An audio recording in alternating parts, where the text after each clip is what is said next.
Suku Jawa menjadi salah satu suku terbesar di Indonesia dengan jumlah sekitar 95,2 juta lebih atau 40,415% dari populasi manusia yang ada di Nusantara. Suku yang memiliki banyak keunikan di bidang budaya, bahasa, dan kuliner khasnya ini terkenal dengan sifat dan tutur katanya yang halus. Suku Jawa tidak hanya bertempat tinggal di Pulau Jawa. Suku Jawa juga tersebar di berbagai pelosok di Indonesia, bahkan di dunia. Walaupun suku Jawa telah tersebar di seluruh Nusantara, namun banyak orang yang tidak tahu bagaimana sejarah dan asal-usul suku Jawa. Apakah suku Jawa berasal dari nenek moyang asli pribumi atau mereka berasal dari pendatang? Peradaban suku Jawa termasuk maju. Hal ini dapat dibuktikan karena adanya peninggalan-peninggalan kerajaan besar yang berada di tanah Jawa dan masih dapat dilihat hingga kini. Teori-teori yang menjelaskan asal-usul suku Jawa. Yang pertama adalah ilmu arkeologis. Teori mengenai asal-usul suku Jawa pertama kali dikemukakan oleh para arkeolog. Mereka meyakini bahwa nenek moyang suku Jawa adalah penduduk pribumi yang tinggal jutaan tahun yang lalu di pulau ini. Berdasarkan berbagai penelitian arkeolog, menemukan beberapa fosil manusia purba yang dipercaya sebagai asal-usul suku Jawa, seperti Pithecanthropus erectus dan Homo erectus. Fosil tersebut dilakukan tes DNA dengan suku Jawa pada masa ini. Hasilnya, DNA tersebut menyatakan tidak ada perbedaan yang jauh satu sama yang lainnya. Hal ini akhirnya dipercayai oleh para arkeolog sebagai asal-usul keberadaan suku Jawa.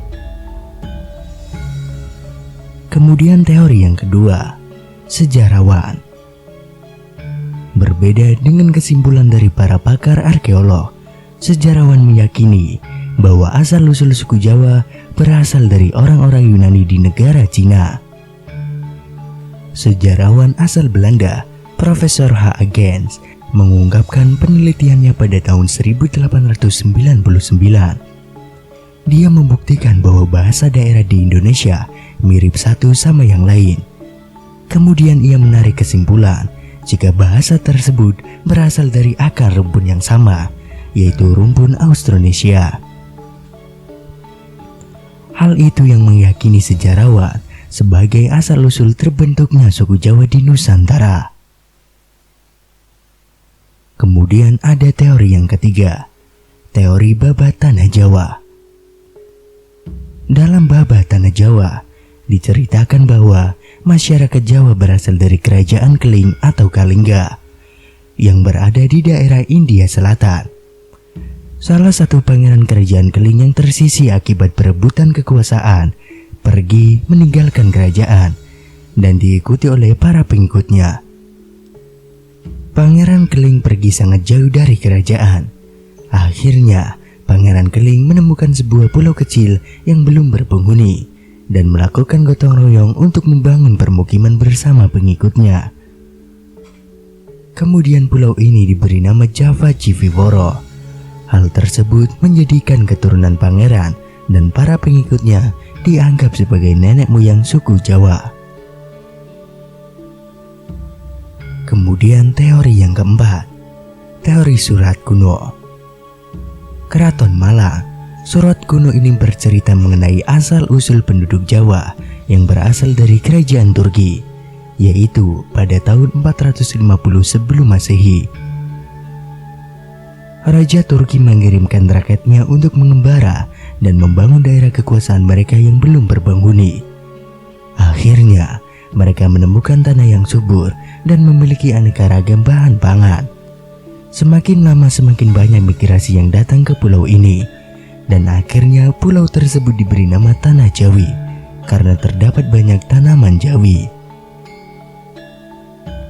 Teori yang kelima, tulisan kuno India.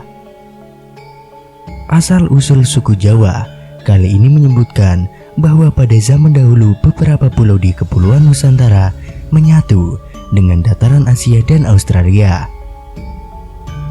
Hingga terjadi musibah yang menyebabkan meningkatnya permukaan air laut yang merendam beberapa daratan dan memisahkan pulau-pulau tersebut dari daratan, dan muncullah pulau-pulau baru seperti Pulau Jawa. Menurut tulisan kuno India, Haji Saka menjadi orang pertama yang menemukan dan menginjakan kakinya di tanah Jawa. Sehingga Haji Saka beserta pengawal dan juga pengikutnya dianggap sebagai nenek moyang suku Jawa. Selain sejarah, ada pula kebudayaan yang terdapat pada suku Jawa yang dipercaya sebagai peninggalan dari nenek moyang zaman dahulu. Antara lain, yang pertama wayang kulit. Wayang kulit sudah menjadi ikon suku Jawa. Pertunjukan wayang kulit dilakukan selama semalaman suntuk.